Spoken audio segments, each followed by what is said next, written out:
The episode opens on a stark and pitiful scene, revealing the current state of the Great Jahi. She finds herself in a tiny, dilapidated 40-year-old apartment, a space no larger than 7.3 square meters. The camera pans over her meager existence, highlighting the sheer drop from her former glory. The most glaring indignity is the lack of a proper bath. Jahe is shown crouched in a small metal wash tub placed on newspapers spread across the floor, attempting to wash herself with a tiny sliver of soap and a small towel. The frustration boils over, and with a cry of rage, she declares that she can no longer stand living like this. A dramatic flashback transports the viewer to the Dark Realm. As the Dark Lord's right hand and the realm's undisputed second-in-command, she was a figure of awe and terror. Her life was one of decadent luxury. She is seen lounging on a magnificent throne, attended by cloaked, beast-like minions. In another display of opulence, she bathes in a large golden tub filled with what appears to be red wine, poured from a gargoyle statue, showcasing her complete dominance. This idyllic tyranny is shattered by a sudden, violent assault. A magical girl, radiating a brilliant holy light, invades the throne room. Jai, confident in her own power, confronts the intruder, mocking the small girl. However, the magical girl proves to be far more powerful than anticipated. With a single, devastating blast of light, she strikes the massive mana crystal, the source of the Dark Realm's power. The crystal shatters into countless smaller shards, causing the entire realm to collapse into a void of darkness and rubble. Powerless, Jahi is seen falling through the disintegrating world, her magnificent form dissolving as her connection to her power is severed. The narrative returns to the present day. Jahi awakens, drenched and shivering in a stream on a riverside path. Her shock turns to horror as she looks down at her hands and realizes she has been transformed into a small, childlike version of herself. Despite her despair, a glimmer of her former pride remains. She finds one of the smaller mana crystal shards, now a simple pendant around her neck. Clenching it, she vows to find all the scattered crystals, restore her power, and bring about the glorious revival of the Dark Realm. Wearing an oversized white t-shirt with the kanji for Dark Realm Revival printed on it, she struggles to dispose of the water from her wash tub. In a moment of pathetic comedy, she slips on the wet floor, sending the tub flying and drenching herself in the room again. The humiliation is compounded by the memory of the various indignities she has suffered in the human world. Being jostled by crowds, licked by a dog, and treated like a child. She realizes that to survive and gather the crystals, she needs money, which means she must endure the ultimate shame. Her meal consists of a meager plate of bean sprouts. She agonizes over the choice of seasoning, salt or mayonnaise, before deciding to be fancy and using the mayonnaise. Her alarm clock rings, signaling the start of her workday. It is time, she realizes, for her to assume her powerful form, and her small body grows back into her original adult form, her confidence and imperious attitude returning with her stature. She works at a bustling izakaya called Mao, a name ironically meaning Dark Lord.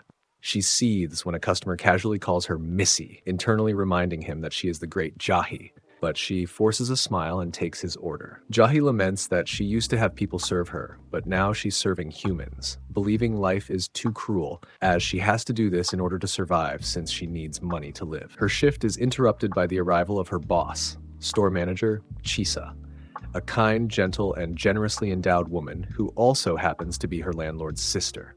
The boss's sweet and somewhat oblivious nature contrasts sharply with Jahi's inner turmoil. The manager calls her Hai-chan, which greatly annoys her, but the boss is oblivious to this and playfully yet firmly tells her that won't do, and forces her to smile. Hai-chan glares at her but complies with an awkward grin. Jahi feels humiliated as her boss talks to her like a dog and gives her a head pat. Later, she continues to cheerfully work, but as she's waiting tables, she has to give the customers food and her stomach growls. She hates living on only bean sprouts, wishing she had eaten a potato instead. The boss notices her hunger and grows concerned. In the break room, Jahi looks at her magical necklace as the power drain grows higher than normal, meaning she'll shrink. She hopes she can make it home in time so no one will notice, but it's too late. She turns smaller and is too tiny for her clothes. At that moment, her boss walks in, and she's caught, unable to explain. But her boss, being an airhead, doesn't even question it. Jahi takes the moment to give her grand introduction, but Chisa is utterly oblivious. This only makes her more irritated and confused about why this human is so weird and unafraid. Jahi decides she's had enough of Chisa and grabs a fork, empowering it with magic, intending to kill her, but ends up in a hug instead. Chisa showers her with praise, and with the power of friendship, she's able to talk no jutsu Jahi. Chisa then gives Jahi her first paycheck, saying she can always come talk to her if she has problems. Jahi is happy to get it, but pretends it's not a big deal, though Chisa knows better. Before leaving, Chisa hands her a bag of food, knowing she's been hungry. Inside her apartment, Jahi heats up the fried chicken in her microwave. She drools as she hasn't had meat in a month, and this, she decides, is cause for celebration. The pleasant moment is broken when the landlord herself, a stern young woman with blonde hair, Rio, appears to collect the overdue rent. Jahi refuses to pay her the rent money, and they get into an argument until the landlord is ready to kick her out. Jahi begs for an extension, but the woman refuses. A frantic chase ensues through the streets. Relentlessly pursues her for the money. The chase comes to an abrupt and comical end when Jahi, in her haste to escape, runs headfirst into her boss, the impact cushioned by the boss's ample chest. The landlord catches up, and with the boss mediating, she begins to scold both of them. First her sister for not being nice to Jahi, since that's bad for business. Then, just as Jahi starts to feel smug, she makes Jahi relinquish her hard-earned wages. With that, Chisa claps her hands and declares that now they can all be friends again. The two women immediately yell that they're not friends, getting back into another argument where Jahi swears she won't let herself get cheated out of money next time, and Rio warns her to pay rent on time. The day begins in the cramped, dimly lit apartment that Jahi now calls home. Her bravado, however, quickly collapses into panic. Something far more important than mere money is gone. Her eyes widen with dawning horror. The one possession that defines her existence, the magical crystal that connects her to the demon realm and anchors what remains of her power, if it were to fall into human hands, she imagines disaster spreading like a contagion, chaos and calamity engulfing this unsuspecting world. Worse still, in this tiny form, she cannot even go to her part-time job without suspicion. She decides to go there immediately, despite it being her day off. When she arrives, the cheerful greeting of her boss greets her. The boss looks surprised to see her and remarks warmly on how rare it is for the little girl to visit outside of her shift. Jahi doesn't waste time with pleasantries, explaining in her lofty, self-important tone that she's lost something of utmost importance, a red crystal roughly the size of a large gem. The woman tilts her head, confused at first, then realizes what Jahi is referring to. Jahi's breath catches. Her eyes narrow, half with relief, half with outrage. She demands to know how long the woman has been wearing it, that she found it the night Jahi last worked, under one of the chairs in the staff room. Thinking it looked pretty, she attached it to a necklace and had been wearing it ever since, not realizing its significance. To Jahi, this is blasphemy. She declares that a magical stone like this, infused with demonic energy, brings misfortune to mortals who dare handle it. The woman blinks, unbothered, and thinks aloud that perhaps that would explain her recent neck and shoulder stiffness. Jahi's eyes twitch. She smacks her sacks of fat. Her indignation boils over. She declares that such trivial inconveniences cannot possibly represent the true curse of her relic, that genuine calamities would be of apocalyptic scale. Homes burning to ash, plague striking without warning, mountains erupting, the very earth splitting apart. The landlady, half teasing, begins attributing every small annoyance of her day to Jahi's curse. Her misplaced television remote, split ends. Each petty example stabs at Jahi's pride, turning her once grim warning into farce. Jahi's fists tremble at her sides. The demon general who once commanded legions is now being mocked by a human for her supposed tiny curses. But despite her wounded ego, she knows the crystal truly does have dangerous potential if left unchecked. She gently scolds Jahi for being so careless with something so vital and offers to return it properly. The kind hands fastens the necklace around her neck, but pride quickly reasserts itself. She mutters that such gratitude is beneath her, though a faint blush betrays her emotions. In a flashback, it shows how the manager found it and started posing like a magical girl, only to get caught mid-pose. Back in her tiny apartment, Jahi gazes at the crystal resting against her chest. For the first time in days, she feels the faint pulse of demonic energy returning to her. In the crushing, oppressive heat of a human world summer, a stark and humiliating contrast to her former life of luxury, the great Jahi awakens. Once the revered and feared second in command of the Dark Realm, a figure of immense power whose every whim was law, She takes a sip of water from a cheap cup. It is tepid and tastes foul. This, she declares to the empty room, is the absolute limit. Today is the day she will find a mana crystal and finally ghost this tragically basic life. In the precious hours between shifts at her soul-crushing part-time job, she has been conducting reconnaissance, meticulously mapping out the city. Her own small, carefully guarded mana crystal has been pulsing, signaling the presence of a much larger, more potent one somewhere nearby.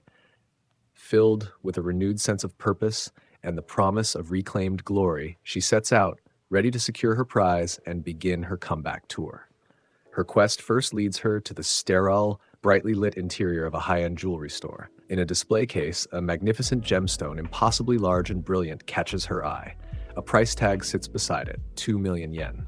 Jahi scoffs audibly at the absurd figure, mentally calculating the countless hours of grueling labor it would take her to earn such a sum. She dismisses the notion that any sane person would spend so much on a mere rock. Her certainty is immediately shattered when a "sold out" sign is placed over the display. She stares, aghast at the bizarre consumer habits of humans. As she processes this economic shock, a cheerful, impeccably dressed young woman approaches her, her voice filled with an almost forgotten reverence as she addresses Jahi by her proper title. Once one of Jahi's most devoted, if sycophantic subordinates from the Dark Realm, Druge, who has adopted the human name Dojima, is absolutely ecstatic to be reunited with her superior. It is immediately painfully obvious that she has not suffered the same fate as Jahi. While Jahi is trapped in the frail, powerless form of a young girl, Druge is the picture of success and sophistication thriving in this new world. Jahi, instantly defensive and deeply insecure about her diminished state, prepares for a barrage of questions. However, Druge, ever the loyal Stan, doesn't question her leader's humble appearance for a moment.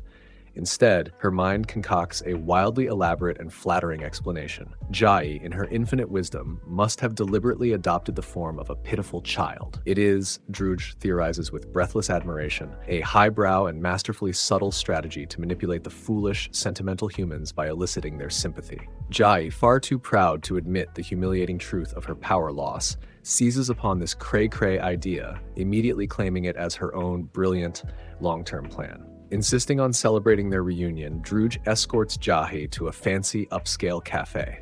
The establishment is everything Jahi's current life is not: quiet, elegant, and expensive. A waiter presents them with menus, and Jahi's eyes widen in horror at the prices. A single dessert costs more than her food budget for an entire week. Panicked but desperate to maintain her facade of authority, she grandly and dismissively orders a simple glass of water. To cover for this pathetic choice, she launches into a dramatic explanation. A being of her stature, she informs the wide-eyed Druge, is constantly beset by enemies and would-be assassins. She cannot possibly risk consuming food in public, lest it be poisoned. Druge, completely captivated, hangs on every word, her admiration for Jahi's foresight and caution growing by the second. While Druge proceeds to order a decadent-looking dessert, a delicate creme brulee with a side of espresso gelato, Jahi can only watch, her stomach rumbling with a mixture of hunger and profound envy. Jahi looks utterly pitiful, staring at the confection, drooling. Druge takes a bite, remarking how good it is, then looking at her former boss, offers her a piece with Jahi, accepting only for at the last second Druge pulls away. She remarks on the countless times Jahi did this to her, destroying the food she made for her as Jahi was cold, with Jahi always sharply rebuking her. She icily declares that she would never deign to consume something that has been touched by a lower-class being. The conversation goes back to magic stones, where Druge says there's no way humans would know of magic stones or sell them, making Jahi feel stupid. In the limo, Druge has her driver take Jahi home. But Jahi cannot, under any circumstances, allow Druge to see her squalid little apartment. The shame would be unbearable. To avoid having to reveal her address, she concocts another elaborate lie. She informs Druge that her current residence cannot be disclosed, as it serves as the secret, heavily fortified headquarters for her grand operation to restore the Dark Realm. Druge, completely in awe of this revelation, accepts it without question and departs, leaving Jahi to stand alone on the street, lamenting her own lack of foresight. She realizes too late that she should have swallowed her pride and asked her if she knew the whereabouts of any other mana crystals. Sometime later, Jai's personal mana crystal begins to thrum with a powerful, unmistakable signal. A massive power source is nearby. She follows the feeling with mounting excitement, her path leading her to a luxurious, high-security apartment building, a gleaming tower that stands as a cruel monument to the opulent life she has lost. The signal is strongest from within one of the lavish penthouse suites. As she mentally prepares her strategy for infiltration and retrieval, like Spider-Man, she climbs the tower by hand, getting almost halfway. Suddenly, the door to a car opens.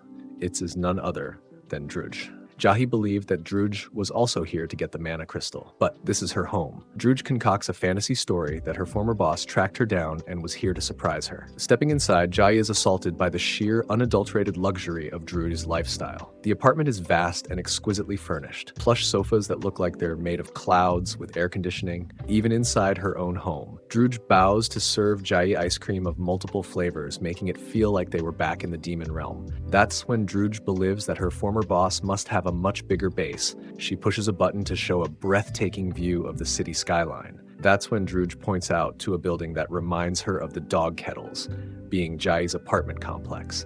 All contribute to Jahi's growing sense of indignation. Jahi's foot is hit by a small, disc-shaped object that glides silently across the floor.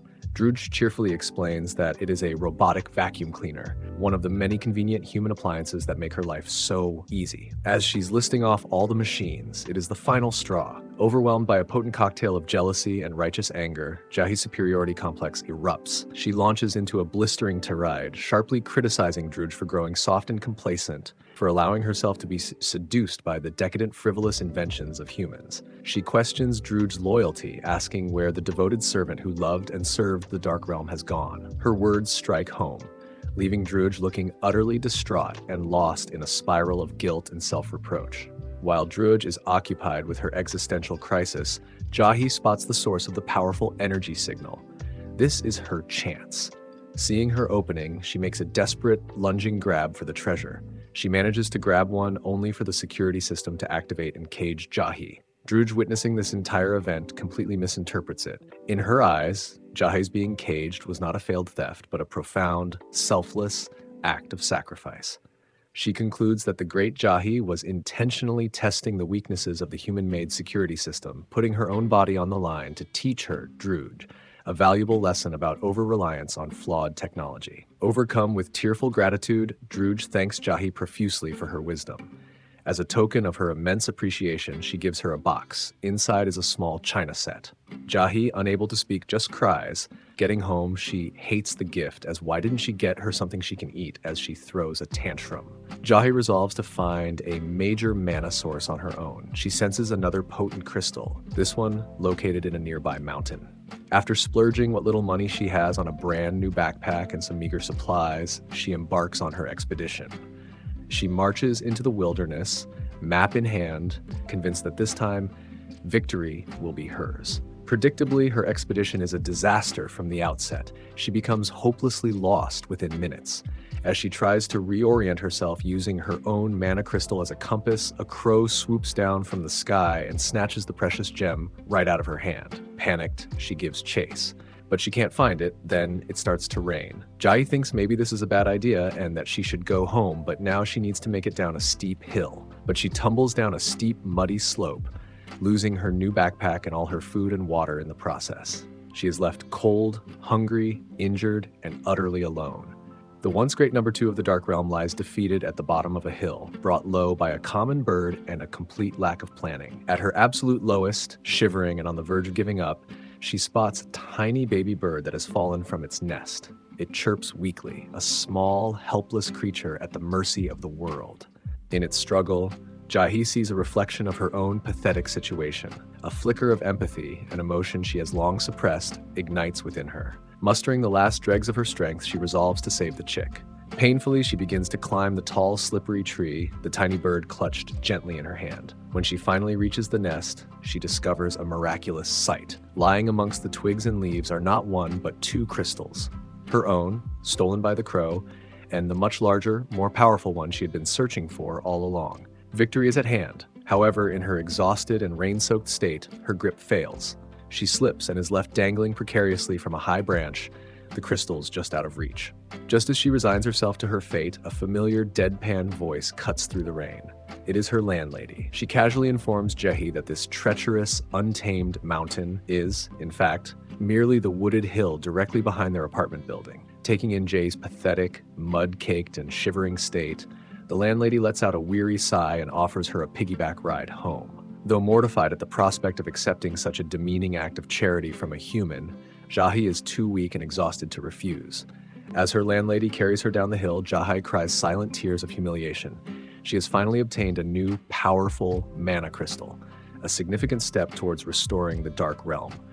But the cost to her pride and her now ruined brand new backpack was devastating. The great Jahi, once the formidable number 2 of the Dark Realm, sits on her throne admired by all. She is full of pride as a noble woman known for her title, her beauty, and the fear she inspires. She sadistically points to a random person in the crowd, deeming they are unloyal and that she can see it in his eyes. The man is afraid. The lizard man begs for forgiveness, screaming, but she just charges her power and vaporizes him, turning him to ash, not caring as he was just a prop to further her status. Back in the present, the large mana crystal she acquired has restored her to her full adult form. She does her work with a new swagger and nimbleness. Jai is trying to explain to her boss why the crystal is a big deal, but as always, her boss is oblivious. With a flourish, she reveals the source of her restored power. A large, glowing red mana crystal clutched in her hand, significantly larger than any she has found before. She commands them to worship and praise her for this achievement. The manager, however, is more practical than reverent. She expresses confusion over Jahi's sudden change in appearance and tells her that the crystal is dangerous and should be left at home. Jahi, indignant, launches into an explanation. She declares that the mana crystal is the very source of her power and that its size directly corresponds to her strength. With a gem of this magnitude, she proclaims she will no longer suffer the humiliation of reverting to her child form. The manager, ever the pragmatist, sees not a key to demonic revival, but a solution to her staffing problems. She points out that in her adult form, Jahi can work a full shift. Delighted at the prospect, she asks Jahi to work until closing time. Jahi, caught up in the pride of her newfound power, readily agrees, boasting that it will be an effortless task. However, as the evening wears on, Jahi finds herself scrubbing dishes and performing menial tasks. A wave of existential dread washes over her as she questions why she's working so hard. She realizes with horror that she did not find the mana crystal simply to become a more efficient part-time employee. Her internal monologue is interrupted by the manager, who praises her for her hard work and compliments her amazing crystal. Buoyed by the praise, Jahi's pride returns. She boasts that her power is limitless now that she has acquired such a large mana crystal. Seizing the opportunity, the manager challenges her with a series of difficult cleaning tasks that have long been neglected. First, she asks if Jahi's power can clean the thick, disgusting slime clogging the kitchen's drain. Jahi, though initially hesitant, proclaims that nothing is impossible for the crystal's power and proceeds to magically obliterate the grime in moments. Next, the manager points to the exhaust fan, caked with years of grease. Once again, Jahi uses her magic to make it spotless. She then effortlessly removes lingering tobacco smells and cleans sticky, beer-stained trays. That's when Jahi gets annoyed for her manager getting her to use her precious magic on such trivial matters. The manager apologizes, explaining that she simply hasn't had the staff to tackle those chores. Jahi yells at her to simply hire more workers. She then takes a moment to lecture the manager on the true importance of the mana crystals. She explains that they are the only link to the missing Demon King and the key to restoring their world.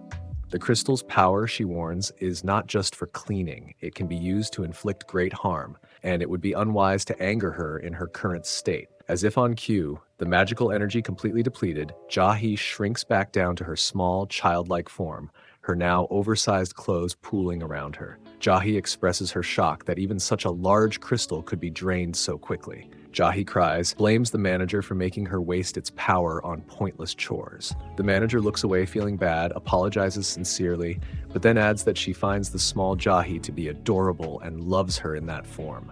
much to Jai's fury. Observing the late hour, the manager notes that it's not safe for a child to be out alone and offers to walk Jahi home, further infuriating Jahi with the condescending yet well-meaning gesture. Frustrated that her greatness is utterly lost on the humans around her, Jahi decides she needs to show off her discovery to someone who can truly appreciate its significance. She resolves to visit her former subordinate, Drudge. Jai arrives at a luxurious, high-end cafe. She is greeted at the table by Drudge, who is overwhelmed with honor and delight that Jai-sama would personally visit her. Inside the lavishly decorated cafe, Jai, attempting to appear casual and magnanimous, asks Drudge about her own progress in collecting mana crystals. Drudge humbly reports that her search has not been very fruitful. Seizing the opportunity to establish her superiority, Jahi casually states that her own efforts, on the other hand, have been going quite well. It is then that Drudge notices the large, albeit now powerless, mana crystal Jahi is holding. She heaps praise upon Jahi, marveling at its size and quality, declaring it to be a testament to Jahi's greatness. Jahi, unwilling to admit she simply found it in a nearby park after being chased by a crow, decides to fabricate a much grander and more terrifying tale. Her ego taking full control, she begins her epic lie. She claims that she sensed a faint trace of demonic energy leading her far away, to a vast and treacherous sea of trees, a place so dangerous that no one who enters ever returns alive. She implicitly confirms Drudge's guess that she is referring to the infamous Aokigahara forest. Jahi continues her dramatic narrative, describing how deep within the forest she was attacked by a monstrous beast, a creature larger and more terrifying than anything ever seen even in the Dark Realm. In her mind, she pictures the crow that had chased her, but she describes it to Drudge as a winged behemoth. Drudge listens with rapt attention, horrified at the thought of Jahi-sama facing such danger alone. Jahi then adds a layer of cruelty to her tale to appeal to Drudge's demonic sensibilities. She reveals that the great beast was not alone. It had a nest filled with its young. With a chillingly casual tone, Jahi boasts that she mercilessly slaughtered the creature. Her body trembles with profound admiration. She declares that this is the true nature of Jahi-sama, the ruthless and powerful demon she so deeply respects. She laments that she could not have been there to witness such a glorious display of brutality and have it recorded for posterity. After Jahi concludes her fabricated story by explaining that the mana crystal was found within the monster's nest, Drudge seems completely convinced. However, her follow-up question sends a jolt of panic through Jahi. Drudge logically assumes that the nest of such a colossal creature must have contained a vast hoard of mana crystals, and that the one Jahi holds is merely a single trophy from a much larger collection. She congratulates Jahi on taking a massive step toward the Dark Realm's revival. Drudge apologizes for her own incompetence, lamenting that she has only managed to collect what she considers a meager amount, approximately 1 truckload's worth of mana crystals per month. She gestures around her apartment, explaining that the numerous glowing crystals used as decorations are just a few she kept because she found their shapes aesthetically pleasing. The knowledge that her subordinate is not only living in luxury but is also astronomically more successful in their shared mission is a blow from which her pride cannot recover. Tears stream down her face for her own pathetic incompetence. Drudge profusely apologizes to Jahi, saying she'd double what she found, only making it worse. Later, utterly defeated and dejected, Jahi finds herself standing outside the izakaya where she works. Drudge finds her there. Panicked at the thought of Drudge discovering her humiliating part-time job, Jahi's mind races to concoct a new lie. When Drudge asks what she is doing at such a place, Jahi instantly claims that she is the owner of the establishment. Drudge elaborates on this new fabrication, explaining that the pub must be merely a front. Its true purpose, she claims, is to serve as a base of operations for gathering intelligence on the human world, and more importantly, as a means to systematically extort money from the unsuspecting human populace. Drudge, ever gullible and full of admiration for her leader, is immediately impressed by this cunning and multifaceted strategy, seeing it as proof of Jai's ambition to conquer not just the Dark Realm, but the human world as well. Just as Jai is trying to shoo Drudge away, her plan is foiled when the manager steps out of the pub and cheerfully greets Hai-chan. Jai freezes. Drudge is angry. A filthy human would call the great Jahi this and is ready to attack. Jai calls her down to lower her killing intent. Thinking quickly, she pulls Drudge aside and whispers that Hai-chan is a secret code name she uses in the human world to avoid attracting attention. She then turns to the manager, her face a mask of desperate pleading, and begs her to play along and pretend that Jahi is the owner of the shop just for today. The kind-hearted manager, though utterly bewildered, agrees to the strange request. Seeing Druj, she warmly invites her inside to eat, unwittingly trapping Jahi further in her web of lies. Inside the pub, Jahi is forced to continue the charade. When the manager asks Jahi to take Druj's drink order, Jahi leans in close to a confused Druj and whispers that she is personally taking her order as a sign of special favor, and that Druj should not speak to the other employees. Druj is deeply moved by this perceived honor. Jahi takes her order for a beer and brings it to her along with a small appetizer. As Druj eats, she becomes overwhelmed with emotion. She tells Jahi that though she has eaten many meals in the human world, the food personally brought to her by Jahi-sama is without a doubt the most delicious she has ever tasted. Reinvigorated by this genuine praise, Jahi's spirits lift. She encourages Druj to eat as much as she wants, declaring that it is all on her. Druj proceeds to order a feast, trying everything from fried chicken to rolled omelets and fresh seafood, and she praises every single dish with ecstatic fervor. For a moment, Jahi feels a sense of genuine purpose, thinking that perhaps this feeling of being appreciated is why she works there after all. The pleasant evening comes to an end, and Druj departs after thanking Jahi profusely for the wonderful meal. The manager approaches Jahi with the bill. Reality crashes down on Jahi as she pays for Druj's extravagant dinner. The total comes out to the equivalent of 3 full days of her wages, completely wiping out her meager savings. Though she has successfully protected her dignity and maintained her facade in front of Druj, she is left utterly broke. The episode concludes with a short, whimsical post-credits skit, presented as a space opera fantasy from Jahi's imagination. She is the fearsome space pirate Jahi, the celebrated captain of a massive starship with the ever-loyal Druj as her first mate. They stand on the bridge, having just conquered the universe, with Jahi boasting that she is now #1. Their celebration is cut short by a pursuing vessel, which is revealed to be piloted by the manager, with the landlady acting as her gunner. They are not rival pirates, but cosmic debt collectors, demanding that Jahi pay the overdue rental fees for her conquered starship. Jahi attempts to bluff and feign ignorance, but the landlady opens fire. A chaotic space battle ensues. Jahi's ship sustains a critical hit, disabling the warp drive and leaving them stranded. The landlady prepares to fire a final, devastating blast, which is humorously depicted as Jahi's own wallet. Just as all seems lost, a new ship appears on the scene. It is a vessel belonging to the Space Police. The fantastical scene freezes there, ending the episode on a comical and absurd note. In the shadowy recesses of her own ambitious mind, there is a new challenger to Jahi's authority. This was Sorva, a demoness who believed herself to be the rightful #2 of the Dark Realm. She pictured a grand throne room, envisioning a reality where strength was the sole metric for rule. In this imagined confrontation, she declared that Jahi was unworthy of her rank, and that she, Sorva, with her superior intellect and power, was the true successor. Sorva was always trying to find the right time to challenge Jahi, but was simply unlucky, as every time she tried something would stop her. The destruction of the Dark Realm and their subsequent fall to the human world was not a tragedy to Sorva, but a golden opportunity. She saw it as a chance to finally defeat Jahi, seize all the collected mana crystals, and single-handedly restore the Dark Realm, thereby cementing herself as its one true ruler. With meticulous preparation, she felt the time was right to strike. All that remained was to locate her rival. A faint trace of demonic energy led her to her target. Sarva found Jahi, standing on a public road. The once feared commander was attempting to intimidate a small, fluffy white dog, boasting that it stood no chance against her as she started to pat its head. Sarva, hidden from view, observed this display. Sarva has to give herself a pep talk to have the courage to attack Jahi. Confident of her victory, Sarva produced her ultimate weapon, a small red vial containing a magic-enhancing drug. This potent concoction was the fruit of 3 months of painstaking labor, designed to amplify her own magical power 30-fold, more than enough to obliterate Jahi in a single blow. She uncorked the vial, a triumphant smirk on her face, declaring that this day would be Jahi's last.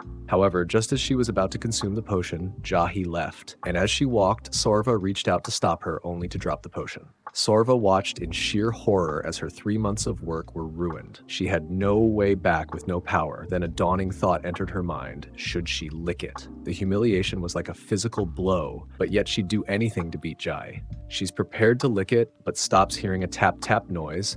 Looking up, it's the dog licking the potion. The dog began to grow at an alarming speed. The colossal creature turned its attention to Sorva, but still felt she could control the situation and ordered the dog to go fetch the girl. but the dog pounces on her and she screams. The dog licks her and she shows she's a cat person. Others come and the street becomes crowded. Later, a news report on television detailed the strange incident. A young girl in cosplay had been attacked by a giant dog in a residential neighborhood. The creature was eventually subdued by the local youth association and taken into police custody. Watching the report from the izakaya, Jahi says she feels she's seen that dog before.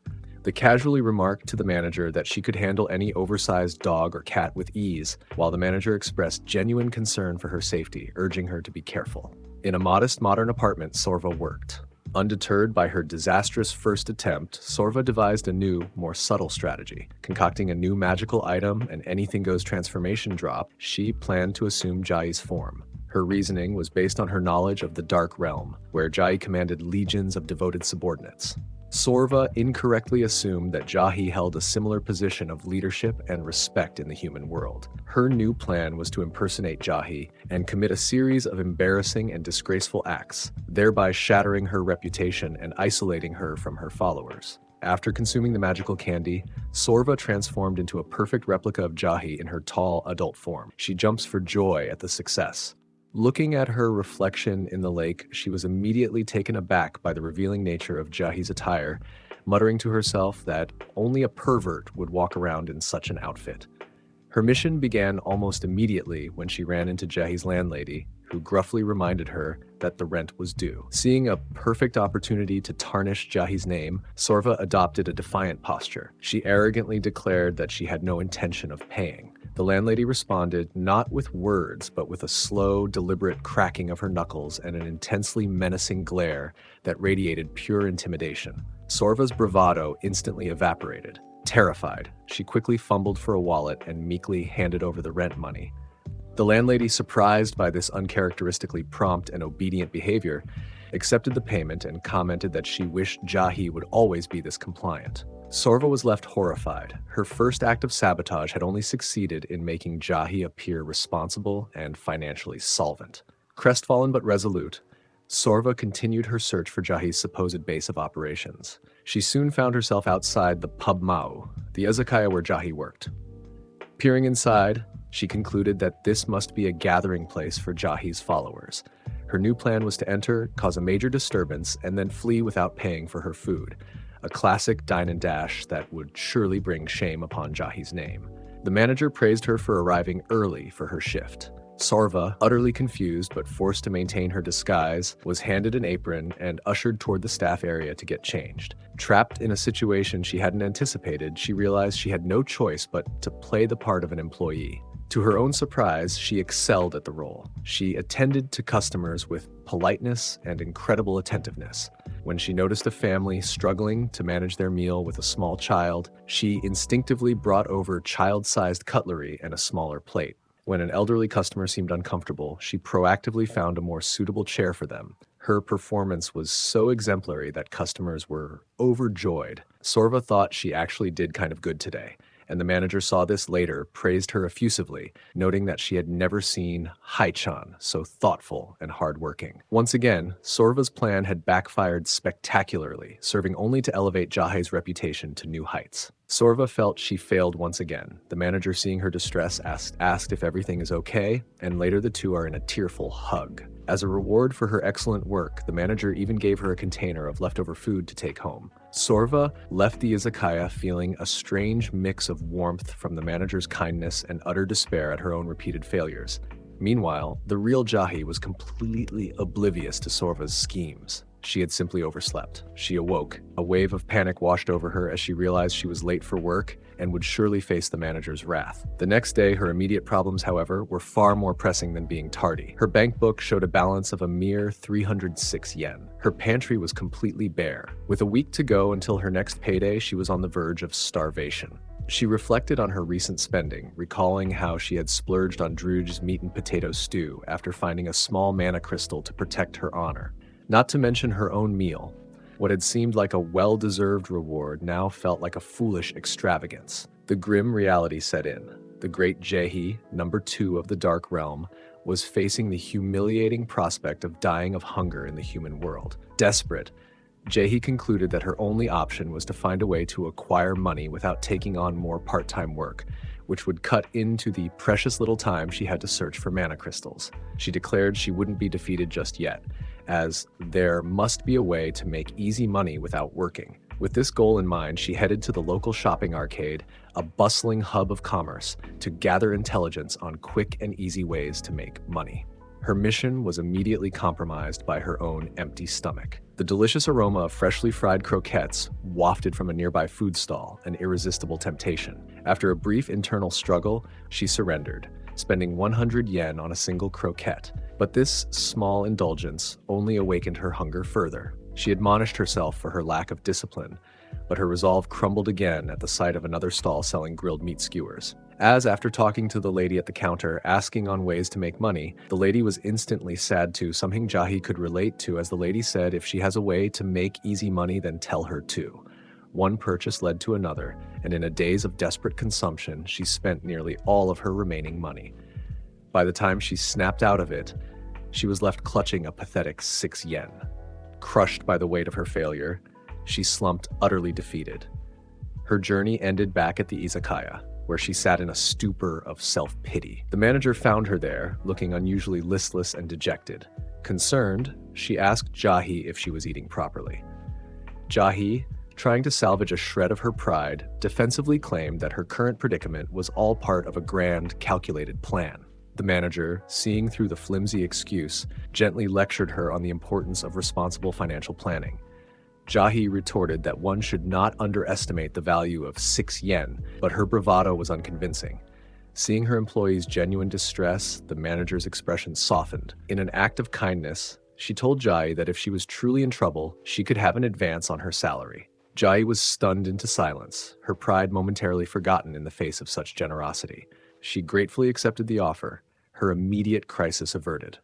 The episode concluded with a brief, imaginative post-credits sequence. In this fantasy skit, Jahi was reimagined as Jahi Sensei, a famous manga artist working frantically to meet a deadline. Her loyal subordinate Drudge was her flustered assistant.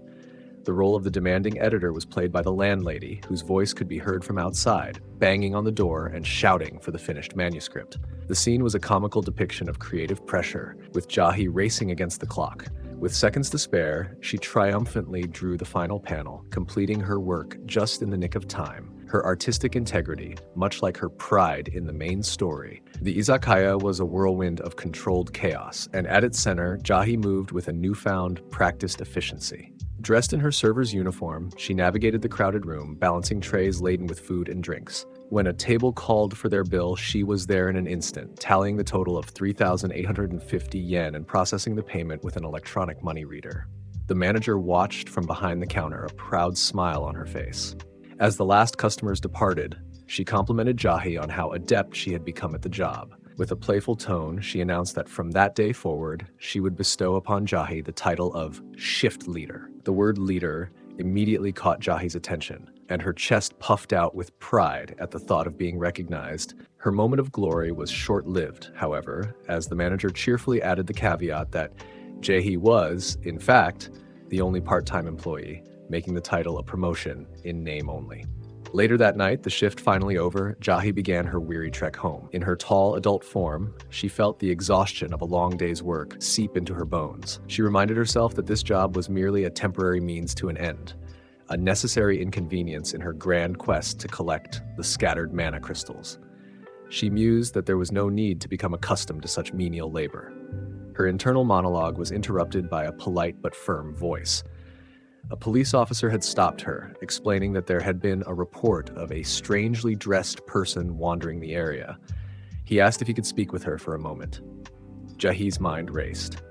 Having been detained by the authorities before, she knew the humiliating ordeal that would follow, a lengthy interrogation and the inevitable call to her guardians, the manager and the landlady, with them making her apologize and bow her head. Unwilling to endure that shame again, she made a split-second decision. She bolted. The officer, surprised by her sudden flight, gave chase on his bicycle. The absurd pursuit continued through the quiet streets until Jahi, exhausted and out of breath, was finally cornered and was being interrogated. The officer, remarkably patient, began his questioning again, asking for her name. Jahi, defiant even in defeat, refused to identify herself. The officer sighed and stated that he would have to contact her parents or guardians. Jahi panicked, pleading with him not to call the landlady. Resigned, she offered to give him the boss's contact information instead. As the officer reached for his notepad, his radio crackled to life with an updated report.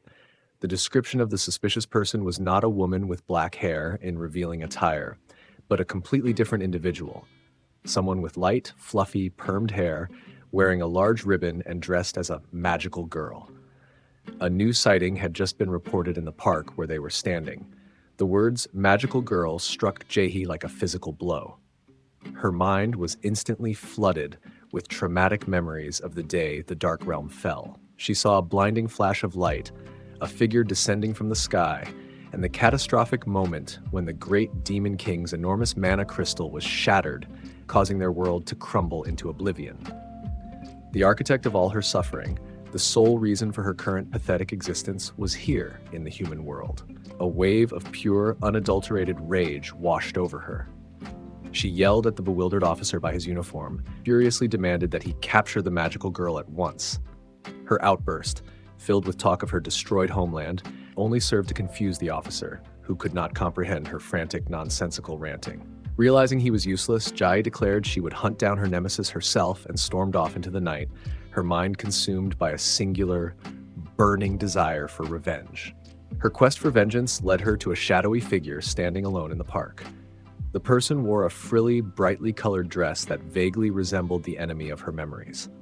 Blinded by fury, Jahi launched herself forward, screaming a battle cry about avenging the Demon King and making her pay for the destruction of the Dark Realm. As it turned out, her target was not a magical entity, but an ordinary human man dressed in flamboyant street fashion.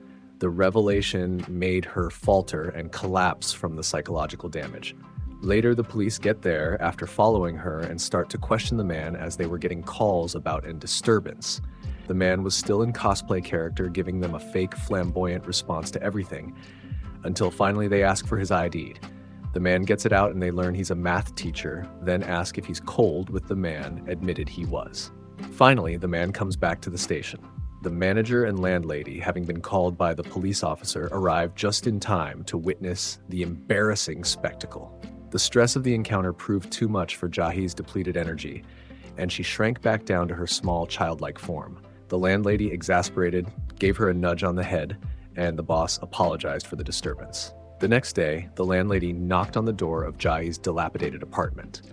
She had come to inform Jahi that the izakaya would be closed for the day because the manager had come down with a bad cold. Before leaving, she noticed Jahi's attire, a single thin-like tube to cover herself, and sternly warned her that she would get sick herself if she didn't dress more warmly, especially with the weather turning colder. Jahi, in her typical arrogant fashion, scoffed at the suggestion, boasting that a being as great as her could never catch a simple human cold. Her words proved to be tragically prophetic. She awoke later feeling dreadful in her childlike form.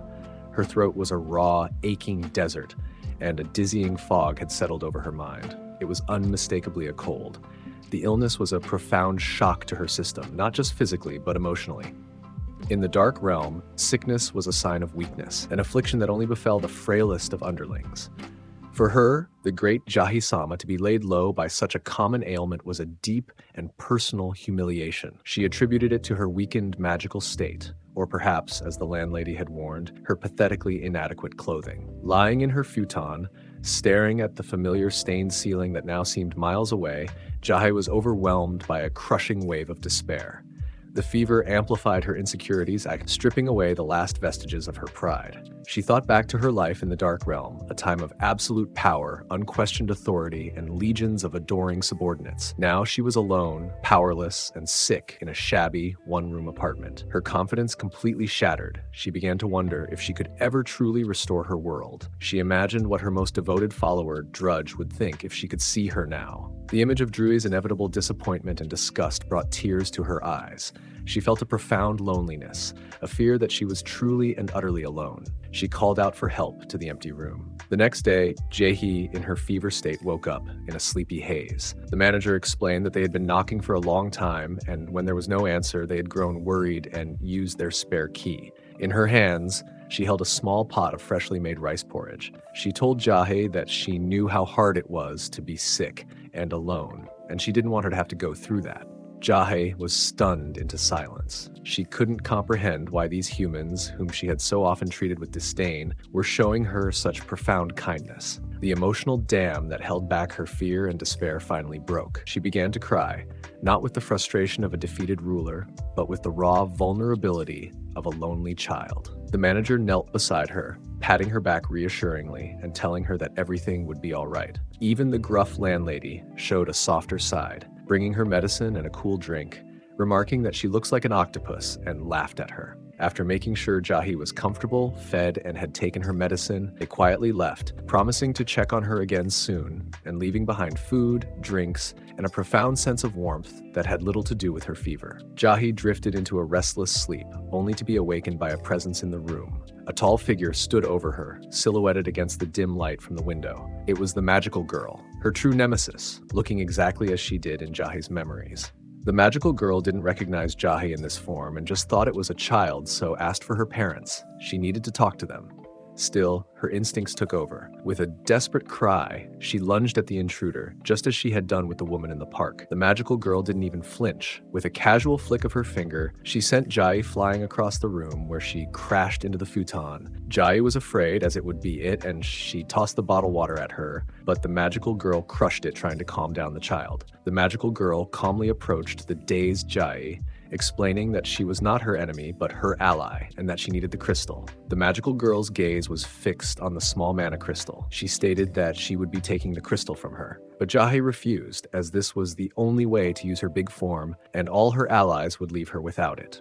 Jahe screamed. Just as she reached down to take it, the apartment door burst open with a loud bang. The landlady stood in the doorway, having returned for something she had forgotten. Her eyes widened as she took in the scene. A bizarrely dressed woman towering over the sick, that helpless child, Jahe. Her protective instincts ignited.